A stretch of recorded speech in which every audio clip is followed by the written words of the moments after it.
Bom dia, meditação jovem da Igreja Adventista do Sétimo Dia, domingo 29 de agosto de 2021, no lugar certo.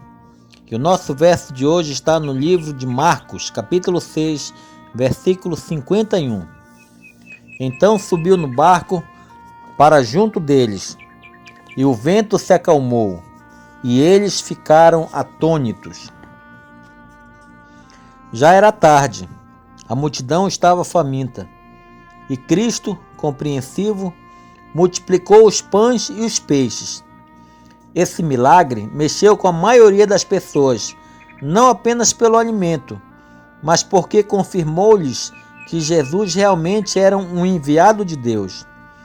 Elas concluíram que ele tinha o perfil de rei que a nação esperava. Os discípulos que conviviam com o Mestre concordavam com a opinião pública. Como esse movimento se avolumava e Jesus sabia que essa não era a sua missão, ele insistiu com os discípulos para que entrassem no barco e fossem adiante dele para Cafarnaum, enquanto despedia a multidão. Essa ordem contrariou os discípulos. Com o coração insatisfeito, deixaram a Jesus mais impacientes com ele do que nunca, desde que o tinham reconhecido como seu Senhor. Mesmo aborrecidos e sem entender os propósitos de Cristo, os discípulos lhe obedeceram. Após despedir as multidões, Jesus subiu ao monte a fim de orar sozinho.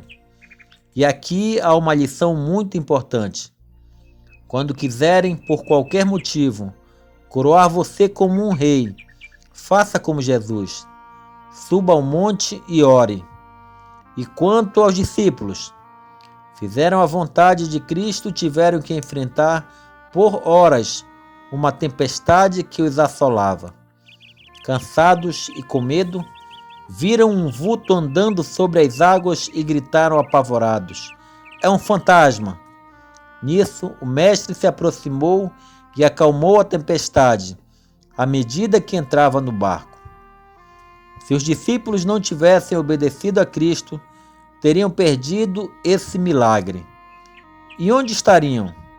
Talvez fazendo planos com o povo para coroá-lo rei, ou preparando-se para pescar, ou decidindo o que fazer da vida.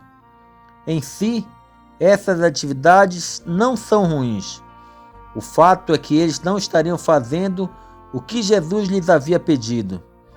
E os milagres acontecem quando o ser humano está dentro do círculo da vontade de Deus. Hoje, se mesmo sem entender, você continua confiando em Cristo, obedecendo a sua palavra e dependendo de seu poder, os milagres acontecerão em sua vida. Basta provar e ver. Tenham todos um bom dia e um ótimo domingo.